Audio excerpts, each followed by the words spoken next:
ओम शांति।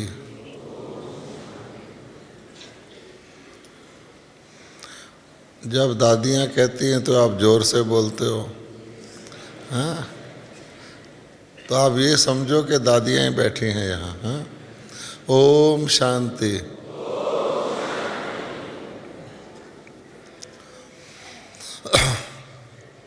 आज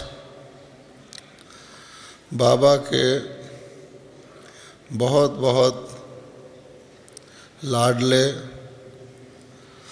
लवली और लक्की बच्चों का ये संगठन आज के दिन, आज की शाम कल पहले की तरह बल्कि अनेक अनगिनत बार के कल्प की तरह हुआ है। और इस विशाल बेहद के और डायमंड एज के डायमंड हॉल में हम कुछ घड़ियां भी बैठते हैं तो वो घड़ियां चाहे छोटी हैं, लेकिन कहा जाता है चाहे छोटी भी हो ये उम्र बड़ी होती है। ज़िंदगी प्यार की 2-4 घड़ी होती है। तो बाबा का स्नेह हम सब बच्चों के ऊपर वर्षा हो रही है और ख़ास तौर पर बहुत दिन संगम के सभी दिन बहुत ही कल्याणकारी हैं, लेकिन उनके अंदर भी हमारे 2 दिन ऐसे हैं जो बहुत ही विशेष हैं। एक तो है हमारे परम पिता अनादि पिता की जयंती जो अगले महीने आएगी, और एक है हमारे अलौकिक पिता ब्रह्मा बाबा की स्मृति दिवस जो कि कल ही है। इसलिए हम आज यहाँ उस सारे कल्प की एक ही अद्वितीय आत्मा जिनका के अद्वितीय पाठ है और जिनके साथ हम सबको पूरा कल्प रहना है। शिव बाबा के साथ हम केवल संगम पर रहते हैं, लेकिन ब्रह्मा बाबा के साथ हम पूरा कल्प रहते हैं। तो ऐसे पिता, अलौकिक पिता, जो कि जब उनका दिन होता है तो हमारा भी दिन हो जाता है, और जब उनकी रात होती है तो हमारी भी रात हो जाती है। ब्रह्मा बाबा अपने बच्चों ब्रह्मा कुमार और कुमारियों, जिसको कहते हैं बाबा की हज़ारों भुजाएं हैं, लाखों भुजाएं हैं, उनसे कभी अलग नहीं हैं। और बच्चे भी कहीं भी रहते हों शारीरिक तौर पर बाबा से अलग नहीं है। तो कैसा ये मिलाप है कि शिव बाबा और ब्रह्मा बाबा इकट्ठे रहते हैं और बच्चे और दोनों बाबा इकट्ठे रहते हैं। तो इस प्रकार का जो हमारा विचित्र कल्प वृक्ष की जड़ का पाठ है, उसको देखकर बाबा के सभी बच्चे उसको स्मृति में लाकर एक नई अलौकिक दिव्य दुनिया के अंदर हम जी रहे हैं। और साथ साथ हमारे परिवर्तन से सारे विश्व का परिवर्तन जुड़ा हुआ है। बाबा कहते हैं जब मेरे ब्राह्मण बच्चे आँख खोलते हैं तो सारी दुनिया की आँख खुल जाती है, और जब ब्राह्मण बच्चे आँख बंद करते हैं तो सारी दुनिया में अंधेरा छा जाता है। तो ऐसे ब्रह्मा बाबा के बारे में कुछ स्मृतियाँ को याद करना बहुत ही अति इंद्रिय सुख और खुशी प्रदान करने वाला है। पहले पहले आप ये बताइए कि सारी विशाल सभा में ऐसे कौन से बहन भाई हैं जिन्होंने साकार ब्रह्मा से मिला है? एक बार भी मिला है वो हाथ उठाइए। अच्छा, एक बहन जी है। अच्छा, यहाँ सामने भी कोई नहीं है। और इधर एक दो भाई जी है मुश्किल में, हैं? 5 भी नहीं है। इनका नोट कर लिया हमने। हाँ जी। तो आप देखिए कि ये भी एक विचित्र पाठ है। इसमें आपको निराश होने की ज़रूरत नहीं है, क्योंकि आपका जो रोल है, पार्ट है, उसमें बहुत ही फ़ायदे हैं। और जो हमारा पार्ट था उसमें भी बहुत ही फ़ायदे हैं। ये ड्रामा इस तरह से बना हुआ है कि इसमें हर एक को बराबर बराबर चांस है, उसको खाली समझना होता है। आज भी कोई बाबा का बच्चा नया, पहले ये बताइए कि आज पहली बार कितने बच्चे आए हैं बाबा के फर्स्ट टाइम वाले? देखो, फर्स्ट टाइम वाले। तो फर्स्ट टाइम वाले कभी ये समझते हो कि हम तो लेट आए? नहीं, आपको भी बहुत फ़ायदे हैं। तो इसलिए हर एक अपने फ़ायदे देखेगा। और कहा जाता है सो चिंतन करेगा, सो दर्शन फिराएगा और सो मान में रहेगा, तो किसी चीज़ की कमी महसूस नहीं होगी।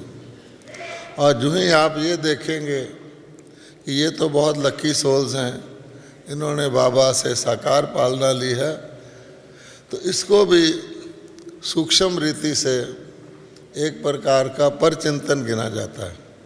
और आप जानते हैं परचिंतन से क्या होता है।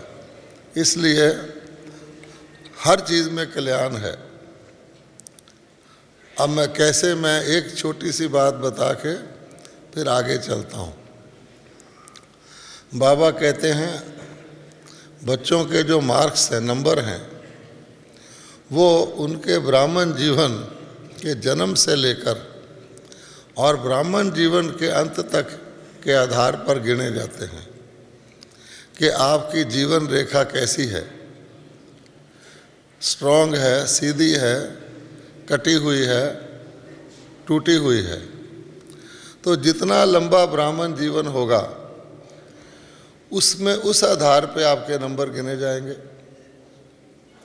और जितना छोटा ब्राह्मण जीवन अब है, एक तो आपको सारा ज्ञान प्रत्यक्ष है, पकी पकाई है, और अनेक बच्चे हैं, निश्चय होना बहुत आसान है।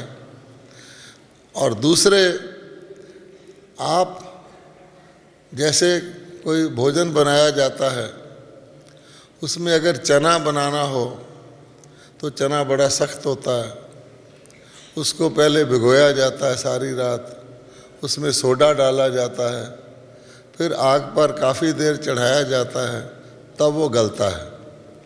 और टमाटर और धनिया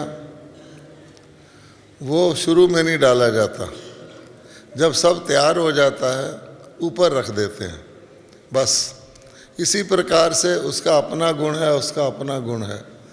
तो कोई ये समझे कि वर्षों के आधार पर अगर हमारे ज्ञान में मार्क्स हैं तो सारी माला आदि रत्नों की बन जाए, फिर हम किस लिए आए हैं? इसलिए अपनी अपनी विशेषता देखनी है कि इस थोड़े से समय में बाबा कहता है कि 1 सेकंड में जीवन मुक्ति, परंतु वो सेकंड कौन सा है वो हमारे हाथ में है निश्चित करना। 70 साल वालों का सेकंड भी आज आ सकता है, आज और आ जाने वालों का वह सेकंड भी आ जा सकता है, इसलिए ऐसा कभी नहीं सोचना। तो पहली बात, ब्रह्मा बाबा हैं कौन? शास्त्रों में ब्रह्मा बाबा का बहुत वर्णन है, ना केवल भारत के शास्त्रों में बल्कि सभी धर्मों के शास्त्रों में ब्रह्मा बाबा के बारे में भिन्न भिन्न तरीके से बताया हुआ है।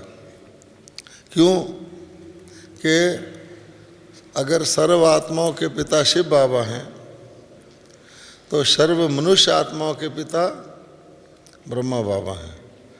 चाहे वो ईसाई धर्म की आत्माएं हों, चाहे वो मुस्लिम धर्म की आत्मा हो, चाहे वो नास्तिक आत्मा हो, अर्थात भगवान को नहीं मानने वाले, लेकिन सबका लिंक ब्रह्मा बाबा से है।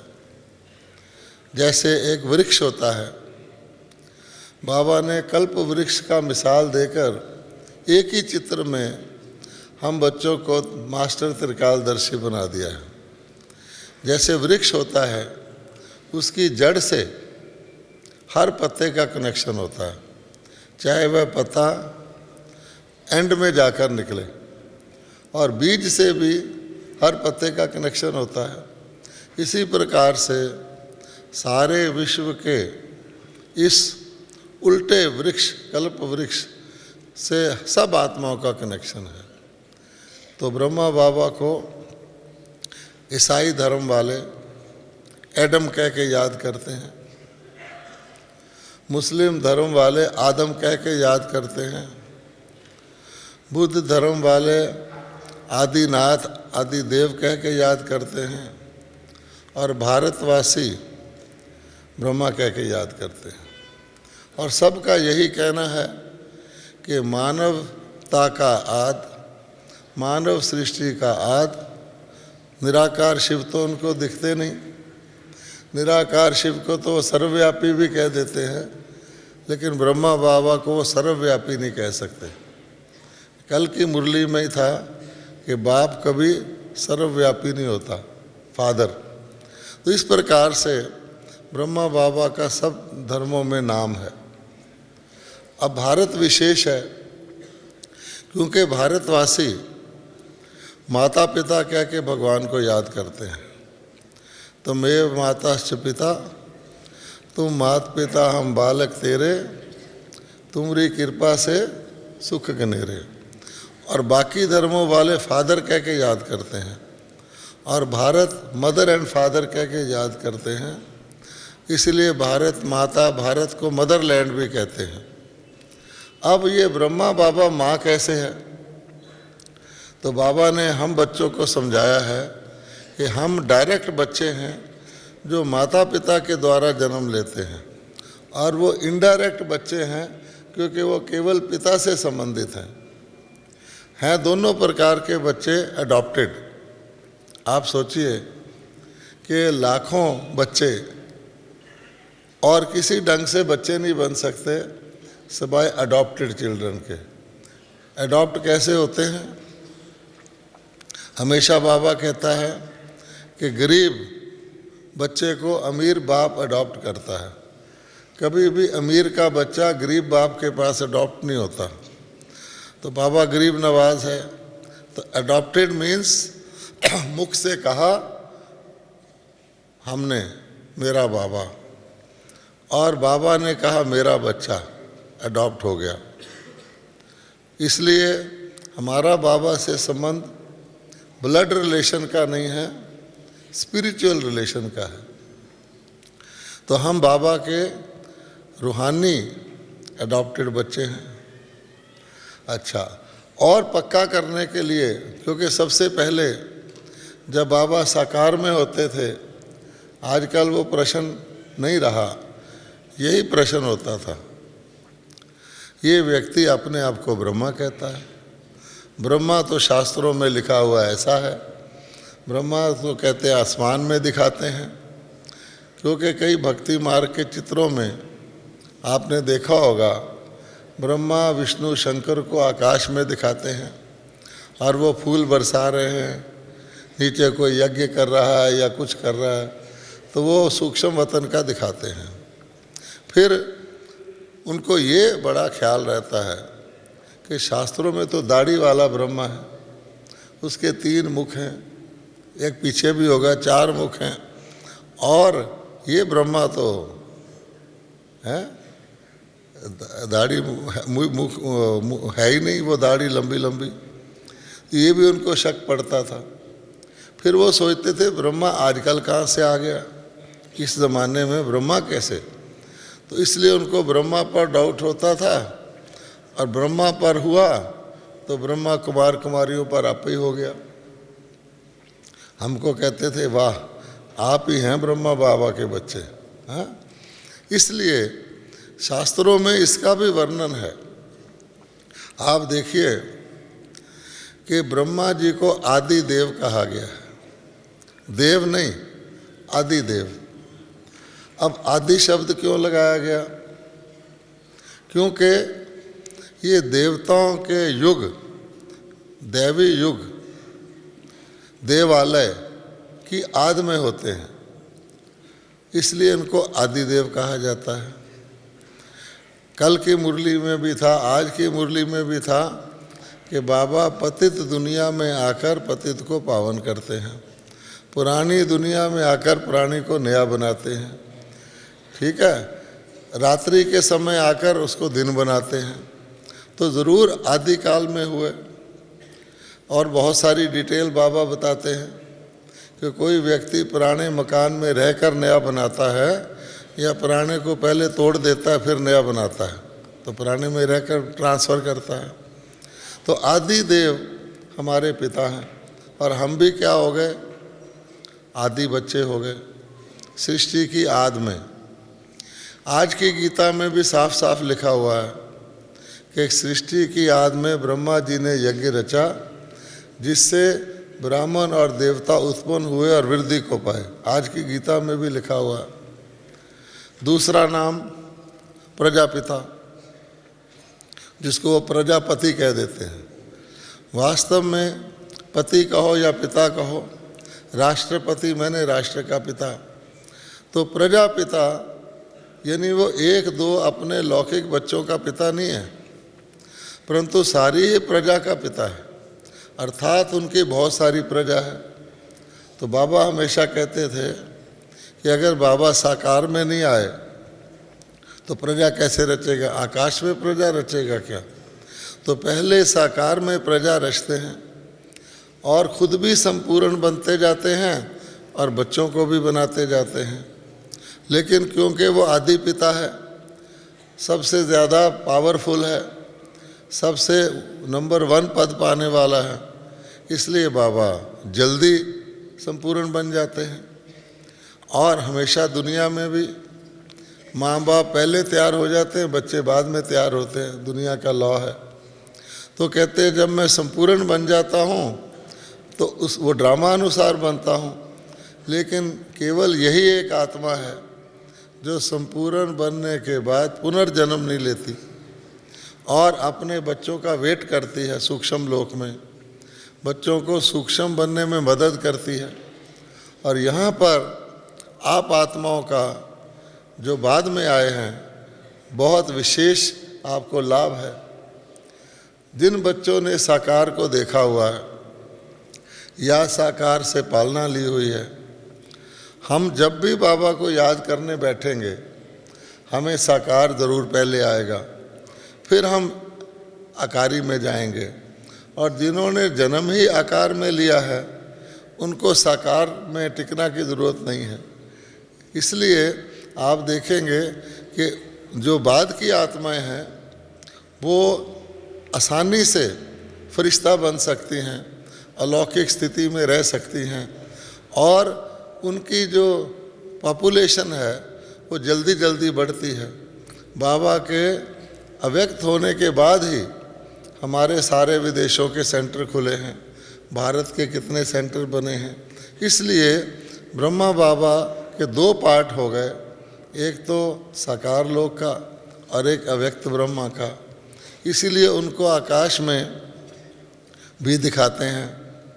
अच्छा, एक और विशेषता है, जितने देवता हैं, देवियां तो हैं ही, जितने देवता हैं किसी के भी दाढ़ी मूछ नहीं है।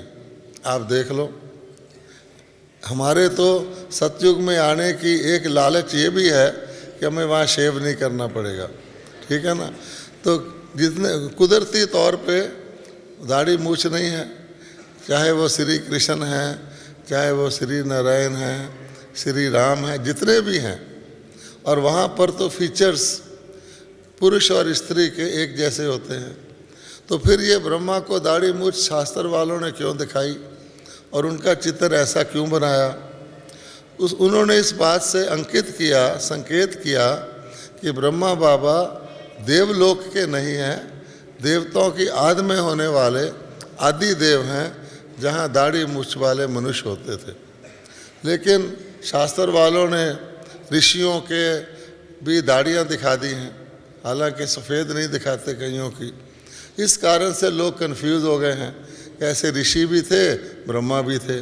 परंतु ये भी इस बात को पक्का करता है कि ब्रह्मा बाबा आदिकाल के हैं। फिर और भी है, ब्रह्मा का नाम देखो, ब्रह्मा को नंदीगण कहते हैं।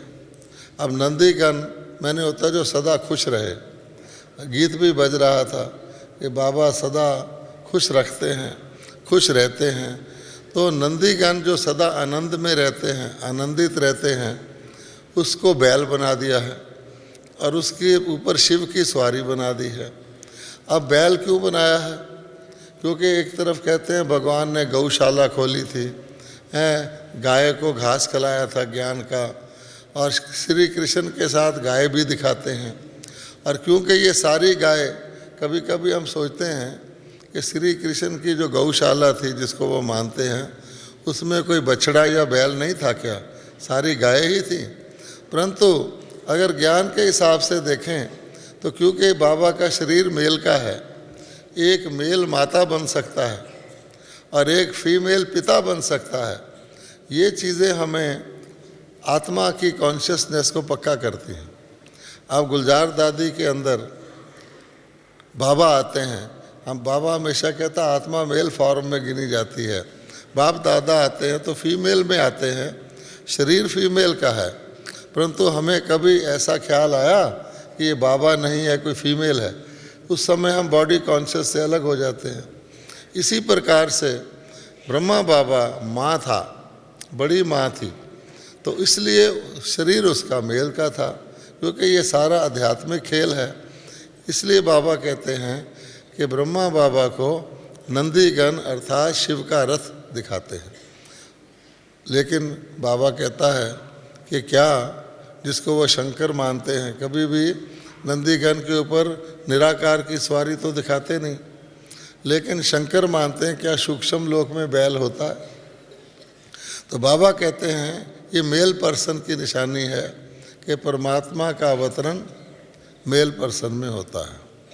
फिर ब्रह्मा को भागीरथ कहते हैं, ये भी शास्त्रों में है कि कहानी बनाई हुई है कि शिव से गंगा निकली थी, जिसे भागीरथ कोई राजा था, वो शंख बजाता हुआ भारत में लाया था। तो बाबा ने बताया है कि भागीरथ माने भाग्यशाली शरीर रूपी रथ, जिसके अंदर शिव बाबा आके ज्ञान की गंगा बहाते हैं। और शंख बजाने का क्या अर्थ कि शंख ध्वनि है ना करते हैं, जिसको लोग कहते हैं कि शंख ध्वनि की। कई लोग मंदिरों में भी देवताओं के आगे शंख बजाते हैं, उनको जगाने के लिए कि देवता लोग सोए हुए हैं, बहुत समय से रात्रि में है, अब जागो, चेतन में आओ। तो ये सारे नाम सिद्ध करते हैं कि ब्रह्मा बाबा ही वह रथ है जिसके द्वारा भगवान ने अपना पाठ बजाया। लास्ट बात कि ये भी एक वंडर की बात है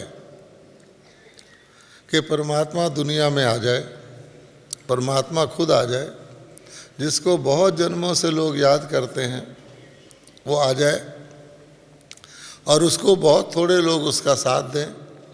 गिनती के 5 पांडव यानी गिनती के बच्चे उसको पहचाने, और बाकी सारे के सारी आत्माएं जिनका वो पिता है, वो सारी की सारी दूसरी सेना में शामिल हो जाए, वो कौरव सेना में शामिल हो जाए, और उसमें बड़े बड़े आचार्य, द्रोणाचार्य, भीष्म पितामह, बाल ब्रह्मचारी, दुर्योधन जैसा राजा, सारे ही साधु सन्यासी राजा उसको पहचाने ही नहीं। तो ये जो गिनती के पहचानने वाले हैं, ये हम और आप बच्चे ही हैं, क्योंकि हमने हर कल्प बाबा को जाना है, बाबा से प्यार भी पाया है, बाबा से पालना भी पाई है, बाबा से श्रीमत भी ली है। तो वहाँ लिखा हुआ है कि क्यों नहीं पहचानते कि मुझ साधारण तन में आए हुए परमात्मा को ये मूढ़मती मनुष्य तुच्छ समझते हैं। अर्थात इनकी बुद्धि में नहीं आता कि परमात्मा साधारण तन में आ सकता है। क्यों? ये बाबा कहता है मेरे आने का टाइम ही कौन सा है? मेरे आने का टाइम है कलयुग का अंत, क्योंकि मैंने सतयुग बनाना है। और कलयुग के अंदर देवता तो आ ही नहीं सकते, देवताओं की तो यहाँ परछाई नहीं पड़ सकती। अगर दिल्ली में कोई देवता आ जाए और दिल्ली ट्रांसपोर्ट की बस का धुआं उसकी नाक में चला जाए, वो तो वहीं मूर्छित हो जाएगा। इसलिए बाबा कहता है कि यहाँ तो जैसे हैं उसी में आऊँगा। तो इसलिए साधारण तन में आता हूँ और जन्म नहीं लेता हूँ, मैं अवतरित होता हूँ, रथ में सवार होता हूँ। फिर वो और कंफ्यूज होते हैं, उनको पहचान में ही नहीं आता कि ये तो कल तक दादा लेखराज थे, आज ये ब्रह्मा कैसे बन गए। इस वजह से बाबा कहता है कि मेरे बच्चे जिनको के खुद शिव तीसरी आँख खोलते हैं। हमारी जन्म घुट्टी क्या है? हर ब्राह्मण को जन्मते ही एक विशेष गिफ्ट मिलता है, वो है तीसरी आँख। लोग कहते हैं शिव ने तीसरी आँख खोली तो विनाश हो गया, लेकिन शिव ने अपनी तीसरी आँख खोली या दूसरों की खोली? क्या शिव की तीसरी आँख बंद थी? नहीं। तो शिव ने बच्चों की तीसरी आँख खोली, जिससे क्या हुआ? वो इतनी पावरफुल आँख है जिससे माया का विनाश हो जाता है। उनको उस आँख से पता लग जाता है ये माया है, ये दुख देने वाली है, ये रावण है, वो भस्म हो जाता है।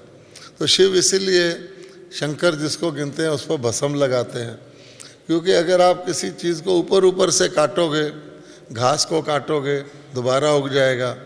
भाई लोग शेव करते हैं दोबारा उग जाता है, लेकिन अगर भस्म होगा, भस्मीभूत, तो भस्म में कुछ उगता नहीं है।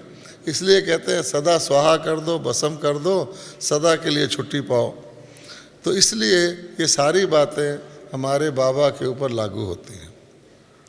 अब हम आपको थोड़ी सी अपनी पर्सनल बाबा के साथ जो हमारे दो चार दृश्य जो हैं वो आपको सुनाते हैं। ये बात 1955 की है।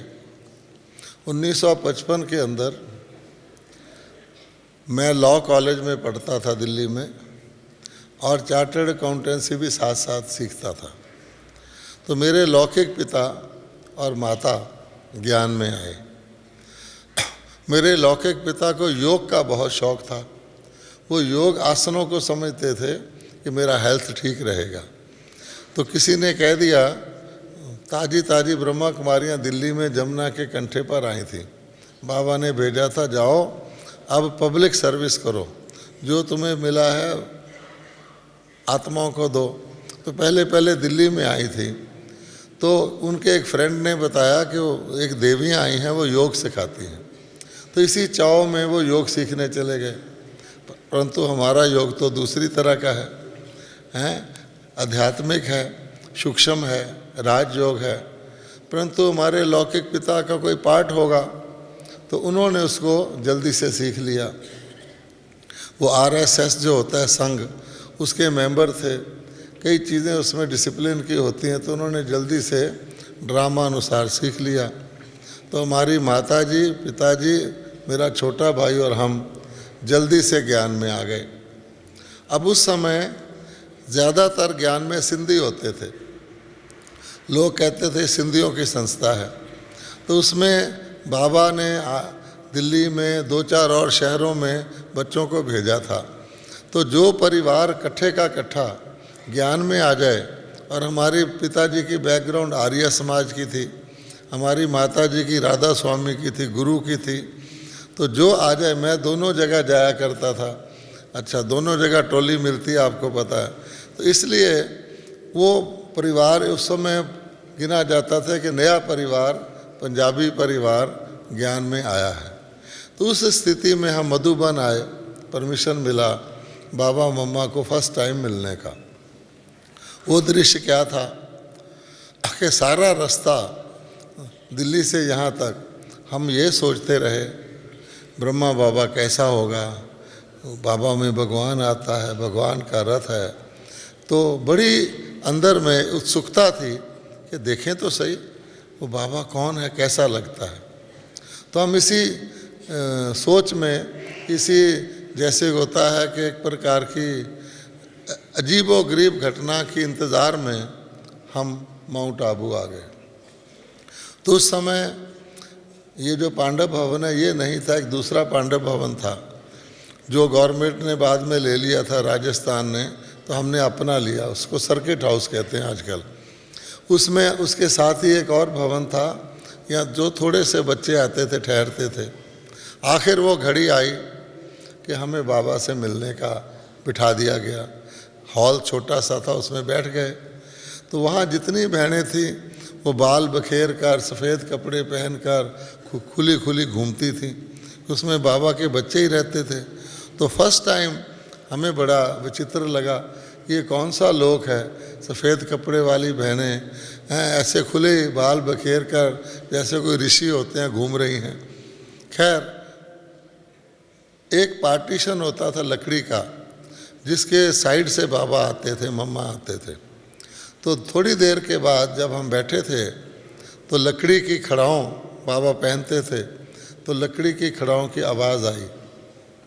तो हमने साइड में देखा कि पार्टीशन में बाबा के पैर दिखाई दिए, फिर मम्मा के दिखाई दिए। हमारे दिल की धड़कन तेज़ हो गई कि अब देखेंगे बाबा कैसे हैं। तो बाबा बहुत ही धीरे धीरे रॉयल ढंग से आकर बाबा अपनी आसन पर बैठ गए और मम्मा अपनी आसन पर बैठ गई। तो हमने देखा कि बाबा का कितना लंबे तो बाबा थे ही और आयु भी बहुत थी, लेकिन कितना चमकदार चेहरा था, कितनी चमकदार आंखें थी, जैसे उनका शरीर कोई तांबे जैसा होता है, बहुत अट्रैक्टिव था। तो बाबा बैठ गए। मम्मा की तरफ देखा, मम्मा का तो सारा शारीरिक परिवर्तन ही हो गया था। कहाँ एक कुमारी, कहाँ उसका माँ का रूप। और मम्मा की आंखें आज आप चित्र में भी देखेंगे तो बहुत प्रभावशाली हैं, और मम्मा की आंख हमेशा दिखती सामने को है, गौर से देखो तो लगेगा ऊपर लगन लगी हुई है। अब हमारे लिए ये हो गया, बाबा को पहले देखें, मम्मा को देखें। तो हम बारी बारी देख रहे थे, क्योंकि क्या करें, दोनों ही बहुत अट्रैक्टिव थे। तो जैसे मैं ऐसे ऐसे कर रहा था तो मम्मा वहाँ से मुस्कुराई स्टेज से कि ये क्या कर रहा है। मुझे ये पता नहीं था मेरे माता पिता और भाई क्या कर रहे हैं। खैर, फिर मिलने का टाइम आया। जब मिलने का टाइम आया तो हम बाबा की गोद में गए। अच्छा, तो बाबा की गोद में जाते ही ऐसे लगा कि हमारा वज़न नहीं है, शरीर नहीं है, सिर्फ एक आत्मा गुमसुम, जैसे कोई बहुत ही सुख में कोई रुई का बना हुआ हो, वो बाबा की गोद में लेटा हुआ, जिसको कहते हैं बॉडी लेस, बिल्कुल ऐसा हो गया। फिर हम मम्मा की गोद में गए तो बहुत ही ऐसे जी करे उठे ही ना, ऐसा लगे, पर सबको मिलना होता है। तो जब हमारी टाइम पूरा हो गया तो पीठ में थपकी देते थे मम्मा बाबा कि अब उठने का टाइम हो गया है। तो हमारी पीठ में थपकी दिया तो मैं उठा, लेकिन फिर मैं ज़ोर से दोबारा मम्मा की गोद में चला गया, क्योंकि बहुत सुख महसूस हो रहा था। ये थी हमारी प्रथम मुलाकात। उसके बाद उन दिनों में ऐसा होता था कि क्लास होता था जिसमें बाबा ऑफिशियल तौर पे मुरली चलाते थे। क्लास के बाद एक साइड का कमरा था जिसको चैम्बर बोलते थे, जिसमें फिर बच्चे बाबा के आसपास बैठ जाते थे। तो ब्रह्मा बाबा, मुरली तो शिव बाबा और मिक्स चलाते थे दोनों बाबा, फिर वो मुरली के ऊपर ब्रह्मा बाबा कुछ शिक्षा देते थे। आज बाबा ने ऐसे कहा, आज ऐसे कहा, हम पूछते भी थे, तो उसको चैम्बर कहते थे। तो चैम्बर के बाद फिर जो नए परिवार आए या कोई आए हैं, बाबा उनसे मिलते थे। तो जब हमारे परिवार से मिले तो मेरे पिताजी बहुत ज्ञान में बहुत उमंग में थे। उनको इतना उमंग उत्साह रहता था कि दिल्ली शहर में कहीं चले जाएं, बस में जाएंगे तो बस में पर्चा बांटेंगे, दुकान पे जाएंगे तो किसी को वो छोड़ते नहीं थे। शायद उनका ही वर्षा मुझे मिला हुआ है। कभी कभी मैं कहता हूँ कि औरों के तो अलौकिक और परलौकिक का है, मुझे लौकिक, अलौकिक, परलौकिक, जैसे निर्मल शांता दादी को है, तीनों वर्षे मिले हुए हैं। तो उन्होंने बाबा को कहा कि बाबा अब मैंने समझ लिया, मैं ये दुनिया छोड़ना चाहता हूँ, अब मैं सिर्फ आपकी सेवा करना चाहता हूँ। अच्छा, मेरे से बाबा ने पूछा। मैंने कहा जी मेरा लॉ का 2nd ईयर है और चार्टर्ड अकाउंटेंसी का 3rd ईयर है, 1 साल में ये पूरा हो जाएगा। मेरे छोटे भाई से पूछा तो उसने कहा जी मैं 11वीं क्लास में पढ़ता हूँ। अच्छा, तो मेरी माता से पूछा तो उन्होंने कहा जी कि हम दिल्ली में, हमारे घर में दूसरा सेंटर दिल्ली का बना है, तो मैं वहाँ रहती हूँ बहनों के साथ। तो पिताजी को बाबा ने राय दी कि आप, क्योंकि परिवार है, जिम्मेवारी है, आप प्रवृत्ति मार्ग में रहो, आपको अपना काम नहीं छोड़ना है। मुझे राय दी कि तुमको 1 साल है उसको पूरा कर लो पढ़ाई को, और मेरे छोटे भाई को राय दी कि तुम पढ़ाई छोड़ दो और सरेंडर हो जाओ। अब आपको अजीब लगेगा कि एक आत्मा जोर से कह रही है मैंने सरेंडर होना है, उसको कह रहे हैं नहीं, और दूसरी को कह रही है कि तुम जो है पढ़ाई कर लो पूरी, और तीसरी को कह रही है कि तुम छोड़ दो, वो 11वीं क्लास में पढ़ता है। बाबा का कहना है ठीक है, ज़रूर कल्याण है। तो बाद में हमने क्या देखा कि मेरा छोटा भाई उसके बाद केवल 2 वर्ष जिया, उसकी आयु कम थी, और उस 2 वर्ष में उसने कई काम, बहुत आवश्यक काम किए यज्ञ के। अगर वो पढ़ता रहता तो नहीं करता। पहली बात कि बाबा ने दिल्ली में कहा था, एक बारी बाबा फर्स्ट टाइम आए तो हमारा सेंटर जो मेन था वो 3rd फ्लोर पर था, किराएदार भी रहते थे, और उसकी भी छत पर बाबा का क्लास हुआ, और लिफ्ट विफ्ट तो होता नहीं था, और नीचे किराएदार रहते थे। तो बाबा ने कहा बच्चे आप लोग देखो किसको लाए हो, और गर्भ जेल में बिठा दिया है, अगली बारी बाबा को बुलाना है तो इंडिपेंडेंट मकान में बुलाना। तो उसी प्रकार से हमारा छोटा भाई दिल्ली में साइकिल पर जाकर, एक नया एरिया था रजौरी गार्डन, जहाँ नए नए मकान बने थे, लंबी स्टोरी नहीं बताता, मतलब उसने वो मकान ढूंढा। उस समय प्रदर्शनियाँ होती थी और तरह की। बाबा के बच्चा नारायण ज्वेलरी का बिजनेस करते थे, उनसे थोड़ी ज्वेलरी मंगाकर, आर्टिफिशियल ज्वेलरी, तो स्टॉल ले लेते थे, और उसमें हम झाड़ गोला रख के सेवा किया करते थे। उस भाई ने क्योंकि स्कूल छोड़ दिया था, वो भी किया। आखिर 2 वर्ष बाद उसका शरीर छूट गया। और मेरे लिए बाबा को पता होगा कि इसने कुछ समय और शरीर में रहना है, इसलिए मुझे कहा कि तुम ये पढ़ाई पढ़ लो। अच्छा, ये हुई ये बात। अच्छा, इसके पश्चात जैसे एक लौकिक बाप होता है, उसको बहुत अपने बच्चों का, सारा दिन बच्चों का ही ख्याल रहता है। वैसे तो ब्रह्मा बाबा कहते थे मैं तो आपको ज्ञान देने आया हूँ, पतित से पावन बनाने आया हूँ, मेरा कोई आपके लौकिक धंधे आदि से कोई संबंध नहीं है। जैसे लोग गुरुओं से पूछते हैं मैं बिजनेस कर लूँ, मैं विदेश जाया हूँ, नहीं है। लेकिन बाबा के अंदर, एक तो बाबा बच्चे को देखते ही इतने श्रूढ़ बुद्धि थे, जो हीरे परखने वाले होते हैं, उसकी जन्म पत्री जान लेते थे, और दूसरे बाबा उसको राय भी देते थे। और ये बाबा का वायदा है कि अगर जिंदगी में, ब्राह्मण जीवन में केवल एक बार कोई बाबा का बच्चा बाबा की श्रीमत मान लेता है एक बार, तो बाबा सारी लाइफ उसकी मदद करने को बंधा हुआ है। ये मैंने अनुभव किया। तो जब मैंने चार्टर्ड अकाउंटेंसी पास कर लिया तो मैंने, चार्टर्ड अकाउंटेंट लोग आमतौर पे अपना दफ्तर खोलते हैं, तो मैंने दिल्ली के बहुत अच्छे एरिया में ऑफिस खोला। उम्र मेरी 20 साल, तो छोटे वकील को लोग कम केस देते हैं, फिर भी मेरे पिताजी की वाकफियत थी तो कुछ केस मिले, तो मैं उन दिनों मधुबन आ गया। तो फर्स्ट बात बाबा ने मेरे से पूछी, तुम आपने इम्तिहान पास कर लिया? मैंने कहा कर लिया। क्या करते हो? तो मैंने बड़ी फ़ख्र से, जैसे यंग लोगों का यंग ब्लड होता है, अपनी अकल से सोचते हैं मैंने बड़ा अच्छा किया। मैंने कहा बाबा मैंने दिल्ली में सदर बाज़ार में ऑफिस खोला है, बहुत अच्छा बिजनेस एरिया है।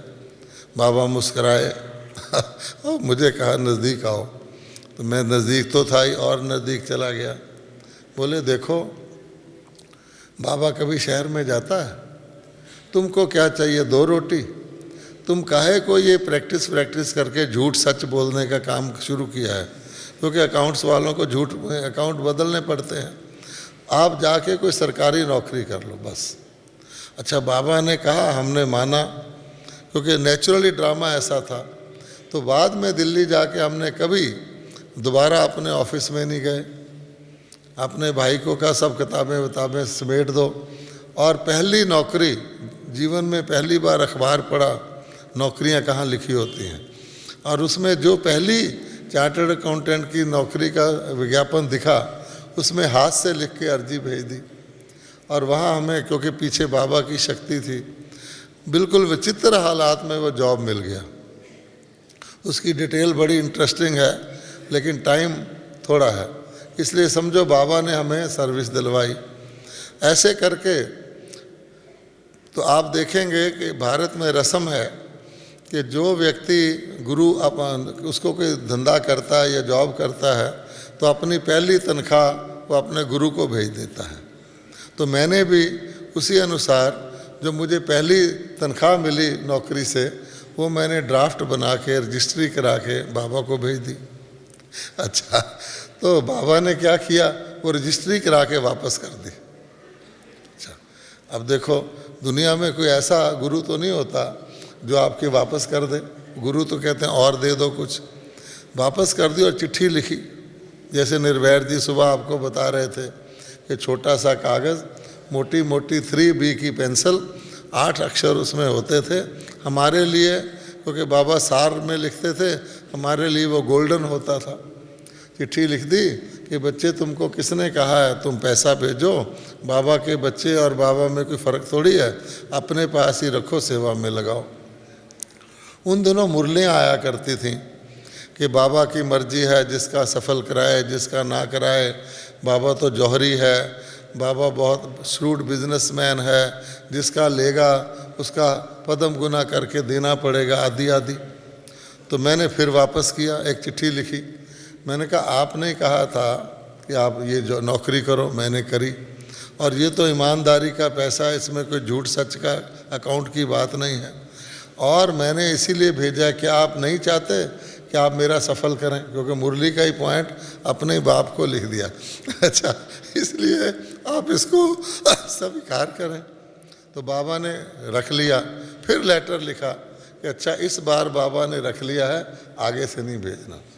अब आप सोचो कि एक 20 साल के यंग बॉय को अगर इस तरह का अनुभव होगा तो वो बेचारे के अंदर क्या असर पड़ेगा कि ऐसा भी कोई हो सकता है, हैं?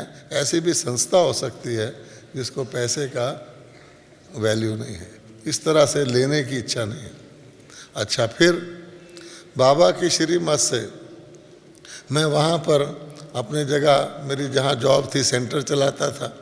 बाबा को भी बहुत प्रेम था। पहले टेप निकला, मोटा टेप होता था, बड़ा स्पूल वाला। तो बाबा ने मुझे कहा आप टेप ले लो, और उसका लकड़ी की प्लाईवुड की बॉक्स में उसका स्पूल आता था मुरलियों का। तो आसपास पंजाब के शहरों में, लुधियाना या कहीं, वो जाके टेप बजाना है ताकि बच्चों को डायरेक्ट बाबा के महावाक्य सुन सकें। अच्छा, फिर कुछ पैसा जो मेरा बचता था तो मैं ये जो कंपनियां होती हैं उसमें इन्वेस्ट कर देता था, बाबा को बता देता था कि बाबा ये पैसा मैंने वहाँ रखा हुआ है क्योंकि एक्स्ट्रा है, आपने लेना नहीं। तो एक कंपनी उन दिनों निकली थी बहुत बड़ी, जिसका नाम था जयंती शिपिंग कंपनी। बहुत बड़ी थी। किसी बिजनेसमैन ने नेहरू जी को प्रपोज़ल दिया था कि भारत में अनाज आता है अमेरिका से और अनाज के जहाज़ में बहुत खर्चा आता है शिपिंग का, तो क्यों नहीं हम जापान से इंस्टॉलमेंट पर जहाज़ खरीद लें, वो बच जाएगा। आइडिया बहुत अच्छा था। उसमें मैंने कुछ पैसे रख दिए थे। अच्छा, जो मेरा ब्रोकर था उसने 2-3 साल बाद मुझे बता दिया ये कंपनी फेल होने वाली है, तो मैंने पैसे निकाल लिए थे। तो कहने का भाव ये, जब मैं कंपनी के फेल होने का आया तो जब मैं नेक्स्ट टाइम मधुबन आया, पहला सवाल बाबा ने पूछा, जैसे एक बाप पूछता है, बच्चे तुम्हारे पैसे उस जयंती कंपनी में थे ना, उसका क्या हुआ? मैंने कहा बाबा वो मैंने निकाल लिए थे क्योंकि मुझे पहले पता लग गया था। इतना बाबा को दर्द था बच्चों का, आप सोच सकते हैं। अभी मेरा टाइम तो होता जा रहा है, एक घटना और सुना देता हूँ। बाबा का बच्चों से इतना प्यार था कि आपको फील होता था कि अलौकिक बच्चा और लौकिक बच्चा में बाबा अलौकिक बच्चों का कितना स्नेह देता है। तो बीच बीच में हम जब मधुबन आते थे तो एक बहुत इंटरेस्टिंग हमारी आइटम होती थी। वो ये थी कि दोपहर के भोजन के बाद ये जो बाबा का कमरा आप ऊपर देखते हैं, जिसको बाबा ने एक धाम बताया है, उसी में बाबा आधा कमरा होता था, अभी डबल हो गया है। आधे में फ्रूट रखा जाता था जो बाबा खुद छांट कर पका हुआ फ्रूट देते थे बांटने के लिए। अभी उसको मेडिटेशन के लिए खोल दिया है। छोटे से कमरे में अभी भी बाबा की गद्दी लगी हुई है, बाबा का खाट लगा हुआ है, उसी गद्दी पर बाबा बैठ के हमसे मिलते थे। तो भोजन के बाद बाबा 5-4 बच्चों को बुला लेते थे और हमारे साथ खेल खेलते थे। अच्छा, उसमें कभी कभी बाबा का लौकिक बच्चा नारायण भाई भी आ जाता था। उसका बाबा से स्नेह तो है ही, अभी भी आता है। तो बाबा हमेशा नारायण को सामने बिठाते थे और हमें अपने साथ गद्दी पर बिठाते थे। तो हमें बड़ी खुशी होती थी, देखो कि बाबा अलौकिक बच्चों को इतना स्नेह देते हैं। तो घटना ये है कि हम हमेशा ही रोज़ उस समय का इंतज़ार करते थे बड़े प्यार से, और जब हम हार जाते थे तो बाबा हमसे ऐसे ऐसे नाक करवाते थे, उसमें भी हमें मज़ा आता था। एक दिन बाबा ने नहीं बुलाया तो हम इर्द गिर्द घूम रहे थे। तो लच्छू दादी जो बाबा की ब्राह्मणी बाहर आई, हमने कहा लच्छू दादी बाबा ने बुलाया नहीं। कहती अच्छा मैं पूछ के आती हूँ। वो गई पूछने, बोली बाबा कहते हैं जाओ अपने साथियों को लेकर आ जाओ। हम चले गए तो बाबा कंबल सा ओढ़ के, जैसे चिट्ठी लिखने का चित्र है बाबा का, ऐसे बैठे हुए थे। हमने खेलना शुरू किया तो पहली खेल में ही बाबा हार गया। बाबा तो कभी हारता नहीं था। हम बड़े हैरान, हम सोचते थे कि 2 और हारेगा, ऐसे करवाएंगे। अच्छा, लेकिन हुआ ये कि बाबा ने, हमने कहा बाबा हार कैसे गया? तो लच्छू से पूछा, उसने कहा आपको पता है बाबा को 103 बुखार है। 103 बुखार है और उसमें भी आपको बुला लिया प्यार के कारण कि आओ बच्चे खेलो। तो हमें बड़ा लगा कि देखो ऐसा भी कोई बाप होगा जिसको इतना प्यार है कि बुखार होते हुए भी हमको बुला लिया। अच्छा, मेरा समय हो गया। ओम शांति।